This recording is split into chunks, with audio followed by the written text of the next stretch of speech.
നമുക്ക് താല്പര്യം ജനിപ്പിക്കാൻ കഴിയുന്ന ഇതുപോലെയുള്ള താരങ്ങളെ നമുക്ക് ഉണ്ടാക്കിയെടുത്താലേ അത് അവരുടെ സുഹൃത്തുക്കൾ, അവരുമായി ബന്ധപ്പെട്ട് നിൽക്കുന്നവർ, അവർക്ക് അവരവരുടെ ശരീരത്തോട് നമുക്ക് നമ്മളോട് സ്നേഹം ഉണ്ടായാലും നമുക്ക് സമൂഹത്തെ സ്നേഹിക്കാൻ പറ്റുന്നു.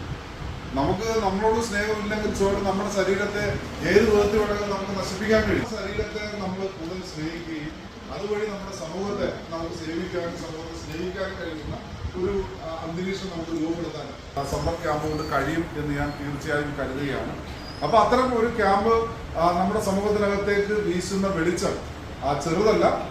ഈ വെളിച്ചത്തെ മുറുകെ പിടിച്ച് നമ്മുടെ ഈ നാട്ടിലെ പരമാവധി ആളുകൾ നമ്മുടെ ഈ ജിംനേഷ്യത്തിലേക്കും അതുപോലെയുള്ള കായിക പ്രവർത്തനങ്ങളിൽ ഏർപ്പെടാൻ നമുക്കിപ്പോൾ അറിയാം. നമ്മുടെ സമൂഹത്തിനകത്ത് ഒരു 10-20 വർഷം മുമ്പാണെങ്കിൽ കുട്ടികൾ കളിക്കാൻ പുറത്തേക്ക് പോയാൽ, ഇപ്പോൾ ഞങ്ങളൊക്കെ സ്കൂളിൽ പഠിക്കുന്ന സമയത്ത് കളിക്കാൻ നമ്മൾ ഗ്രൗണ്ടിലേക്ക് പോകുമ്പോൾ അച്ഛനും അമ്മയും എല്ലാം വീട്ടിൽ നിന്ന് ഗ്രൗണ്ടിൽ വന്നിട്ട് നമ്മുടെ കുട്ടികളെ, നമ്മുടെ കൂട്ടുകാരെയൊക്കെ അടിച്ച് ഗ്രൗണ്ടിൽ നിന്ന് നമ്മൾ വീട്ടിലേക്ക് ഓടിക്കുന്ന കാഴ്ച അവർ അനുഭവിച്ചവരാണ്. നമ്മൾ പോയിരുന്ന് പഠിക്കണം. ഒട്ടും പഠിക്കാത്തവരാണെങ്കിലും വീട്ടിൽ അച്ഛൻ കളിക്കാൻ പറ്റത്തില്ല, അമ്മ കളിക്കാൻ പറ്റത്തില്ല.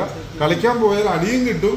നമ്മൾ എത്ര അടി കിട്ടിയാലും കളിക്കാനുള്ളത് കളി കഴിഞ്ഞ് വീട്ടിൽ ഇപ്പോൾ അടിമേടിക്കാൻ തയ്യാറായി കളി കാണാനും കളിക്കാനും ഒക്കെ പോയ ഒരു സമൂഹത്തിൽ ആ ഒരു കാലഘട്ടത്തിൽ നിന്ന് മാറി നമ്മുടെ എല്ലാ മക്കളെ, നമ്മുടെ വീടുകളിലുള്ള കുട്ടികളെ എല്ലാം ഇന്ന് ഏതെങ്കിലും ഒരു ക്യാമ്പിൽ, ഒരു അക്കാഡമിയിൽ എവിടെ